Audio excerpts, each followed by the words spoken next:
La bioquímica es una ciencia que estudia los seres vivos. Gracias a el análisis de la composición de los seres vivos, de los mecanismos que permiten sostener dicha composición relativamente constante y de las modificaciones que ocurren en ellos por razones naturales o por razones funcionales. También en función del desarrollo o por alteraciones que ocurran en el medio ambiente.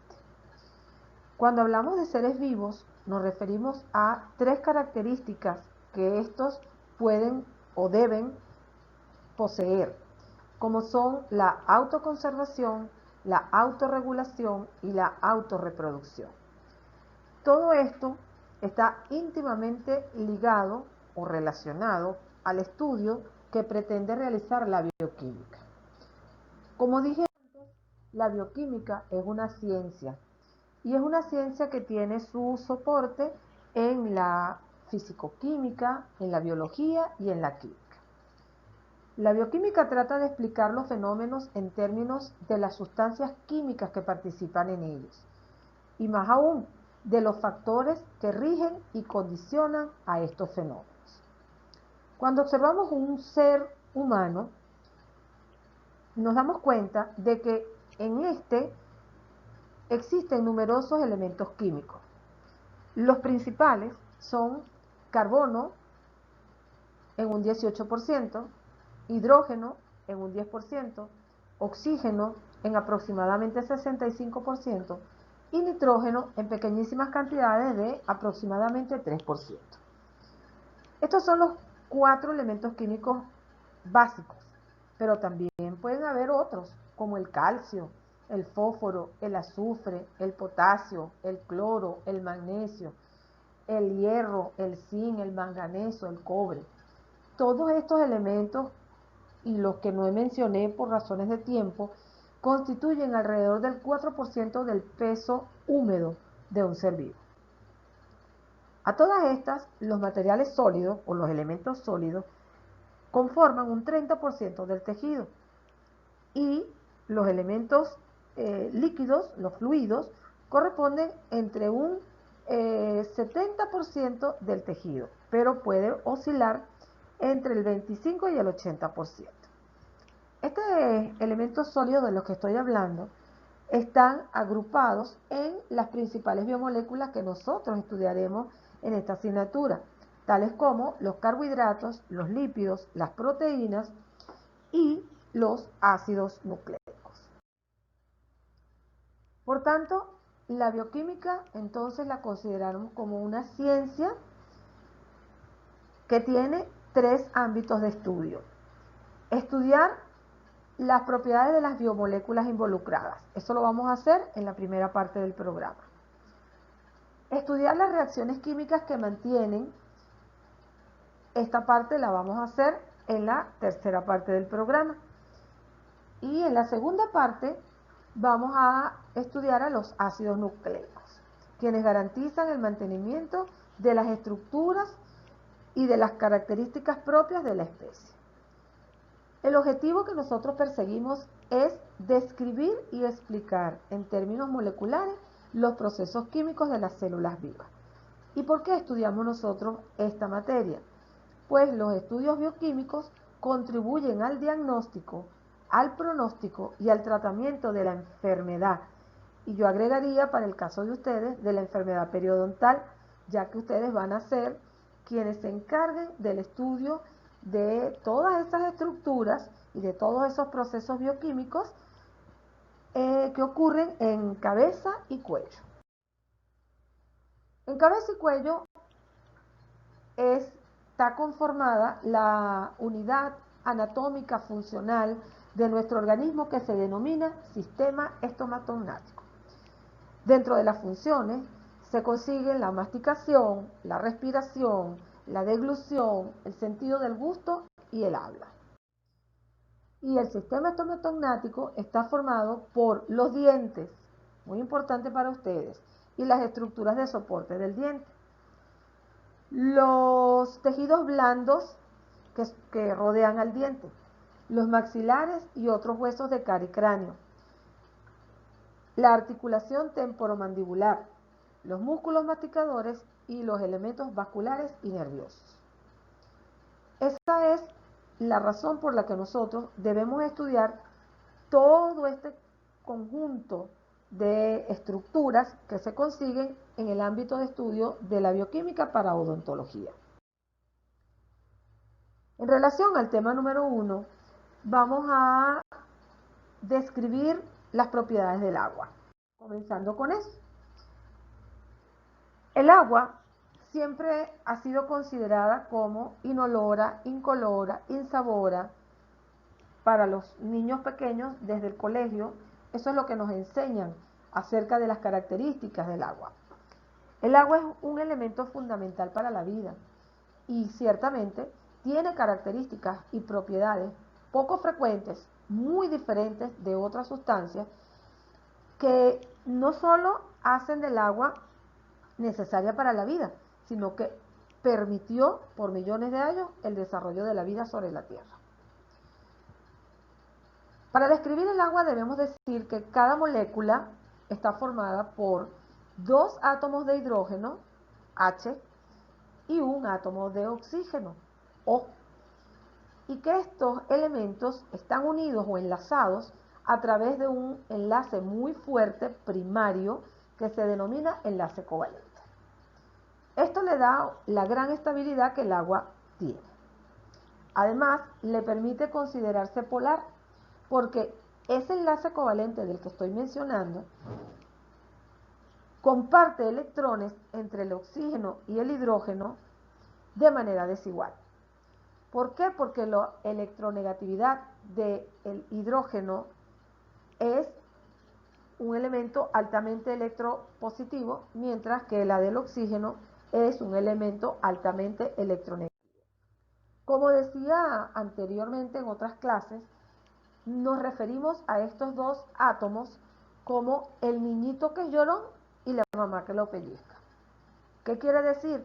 Que el átomo de hidrógeno es un átomo de pequeño tamaño y peso y que es altamente electropositivo, es decir, le gusta ceder sus electrones. Mientras que el átomo de oxígeno tiene una mayor masa atómica, tiene un mayor tamaño y es altamente electronegativo, al igual que el azufre, el flúor y el nitrógeno. Esto es que le gusta quitarle los electrones a los elementos que en su alrededor consiga y que pueda hacerlo. Por eso decíamos entonces el niñito que lloró refiriéndonos al hidrógeno y la mamá que lo pellizca refiriéndonos al oxígeno. Esta agrupación de estas 2 átomos que son tan particulares hacen del agua una molécula única, como vamos a ver más adelante. Dentro de las propiedades del agua está la atracción a las moléculas polares. Acabo de describir la polaridad. Pero también existe un alto calor específico, un alto calor de vaporización, una menor densidad del hielo y una gran polaridad. Básicamente estamos hablando en 2 de ellas de la naturaleza polar del agua.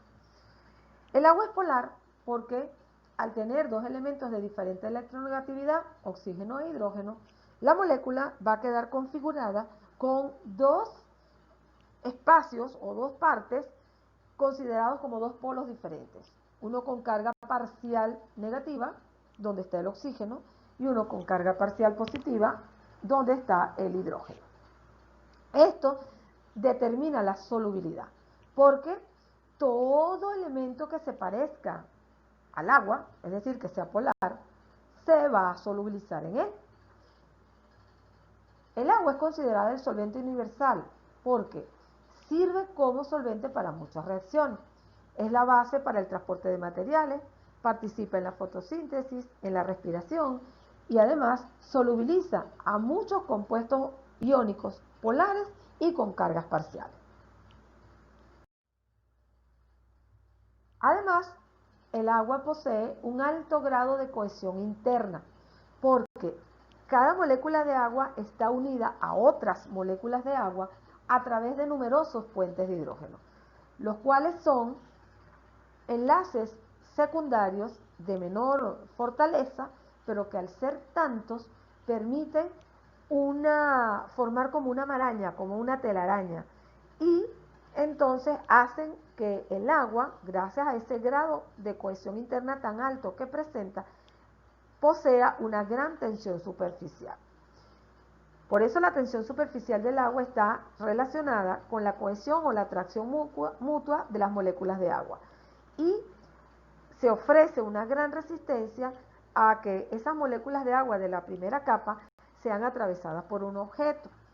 De hecho, se comporta como una cama elástica, esa primera capa de agua. La alta cohesión interna del agua o la tensión superficial le permite ser eficaz en el transporte de sales minerales en disolución en las plantas superiores.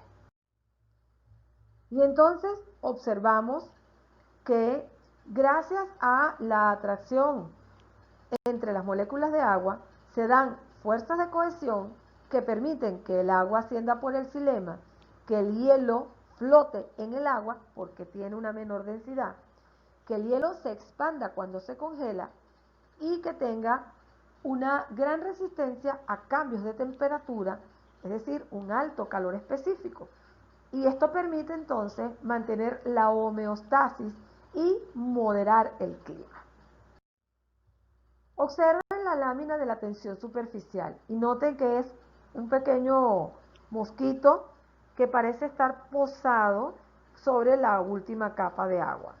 Incluso barquitos de papel pueden ser soportados por la capa superior del agua. A esto se le llama tensión superficial y se debe a las fuerzas que unen las moléculas de agua, porque en el seno del líquido cada molécula que está rodeada por otras tiene miles de puentes de hidrógeno entre ellas que hacen que se comporte de esa manera.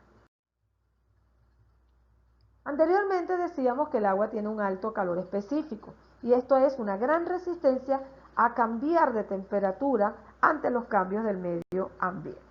Esto le permite a algunos animales regular su temperatura corporal. También tiene un alto calor de vaporización y de fusión. Estos dos puntos son responsables del mantenimiento de la vida en los océanos a través del tiempo, porque en el fondo del agua la temperatura se mantiene siempre constante, a 4 grados centígrados. En la superficie puede ocurrir ebullición, evaporación o puede ocurrir también congelamiento, pero el fondo no ocurre ninguna de estas dos cosas. Por esa razón, toda la vida en el océano, en el fondo del océano, se mantiene estable por millones de años a pesar de los cambios externos que podamos visualizar. En la imagen está entonces un efecto de derretir, vamos a decir así, cambio de estado, del estado sólido al estado visualícero. Yo había dicho que las concentraciones de hidrógenos e hidroxílicos a 25 grados centígrados eran iguales. Y por esa razón, el agua es considerada neutra, porque en la escala de pH, la cual nos va a medir la concentración de ácido y la concentración de básico, nos va a decir que de ácido y de básico son iguales.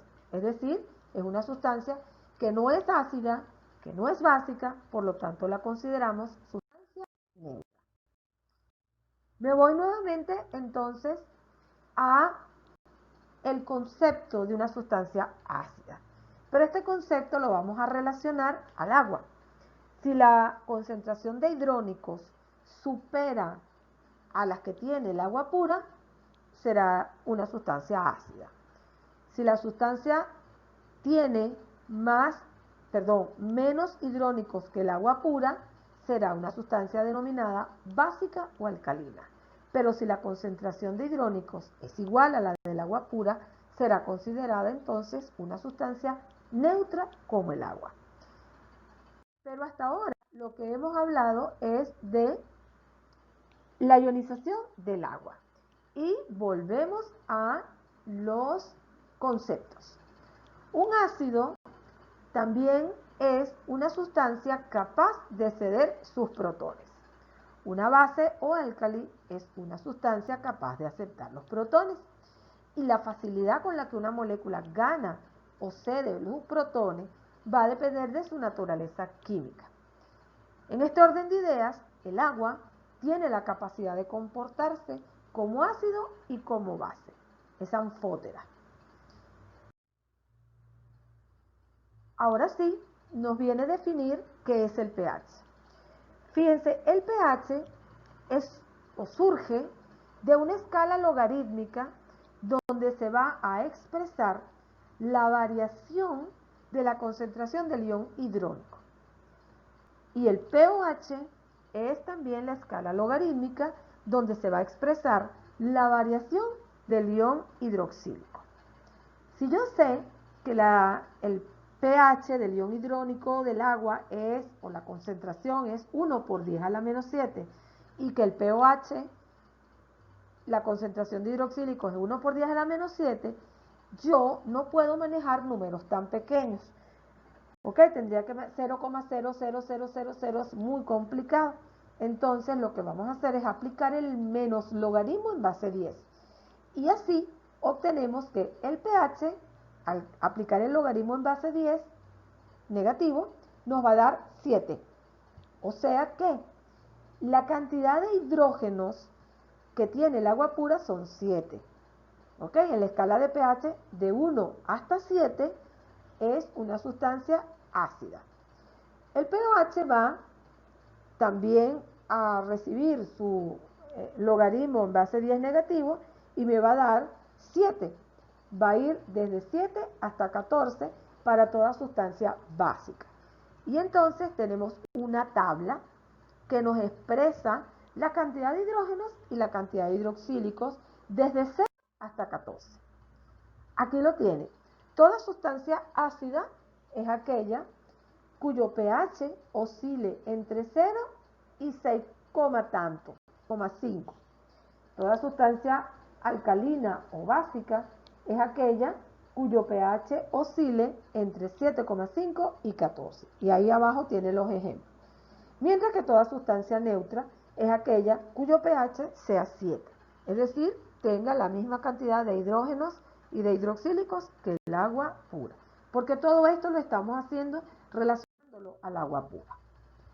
Tienen una lámina donde están algunos pH de líquidos biológicos.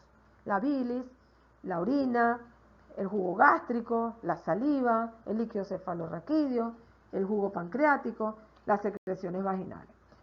Tejidos todos estos diferentes, que nos dice por qué tenemos que estudiar el pH. ¿Por qué es importante? Sabemos que cada parte de un ser vivo tiene un nivel óptimo de pH en el cual se van a realizar adecuadamente las reacciones químicas, enzimáticas y metabólicas. Y por esa razón se requiere mantener ese pH para que esas reacciones se puedan dar. También en la industria y sus procesos productivos necesitamos mantener un estricto control de los hidrogeniones para mantener los componentes en buen estado.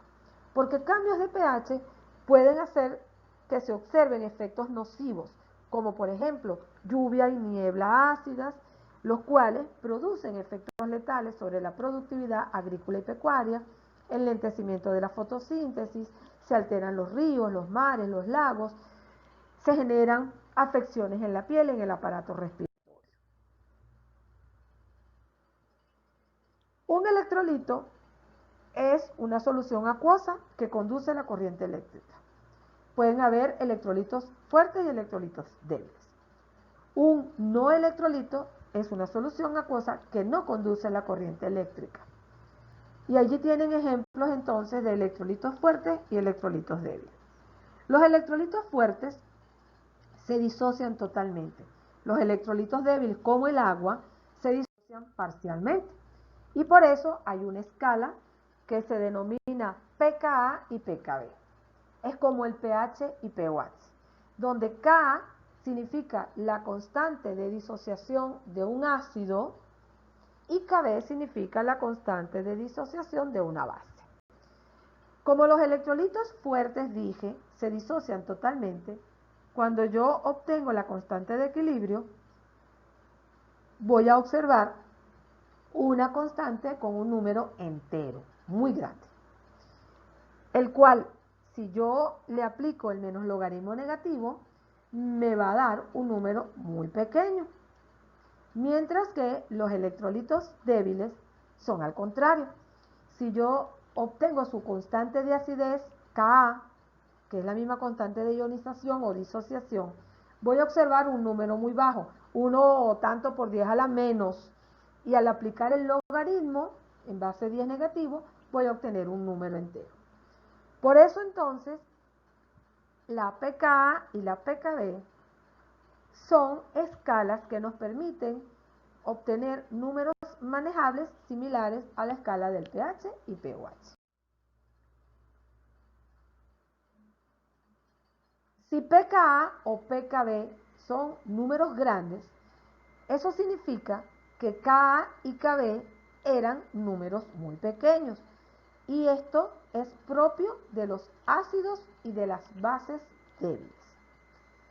Si pKa y pKb son pequeñitos, significa que Ka y Kb, de donde provienen, son grandes, y también es cónsono con que los ácidos o las bases sean fuertes, o sea, se disocian totalmente. Decíamos anteriormente que el pH es oportuno que lo mantengamos. ¿Por qué? Para que se den las reacciones propias en cada espacio celular, es necesario que se mantenga un pH óptimo. Pero no todo está perdido, porque a pesar de que pudiera eventualmente existir algunos cambios, también tenemos en nuestras células las soluciones amortiguadoras, buffer o tampones, que se encargan de minimizar los efectos producidos por cambios de pH. Es decir, su principal función consiste en mantener estables los iones hidrogeniones, impedir los cambios bruscos de pH, para con ello impedir que existan, vamos a decir, condiciones que no sean las óptimas para la vida. Los buffers, amortiguadores o tampones están compuestas siempre por un ácido débil y su sal conjugada, o por una base débil y su sal conjugada. O sea, existen buffers ácidos y buffers básicos.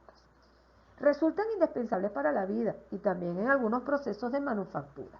Y aquí les dejo algunos ejemplos que corresponden a los ácidos débiles y sus sales conjugadas, y la base débil y su sal conjugada.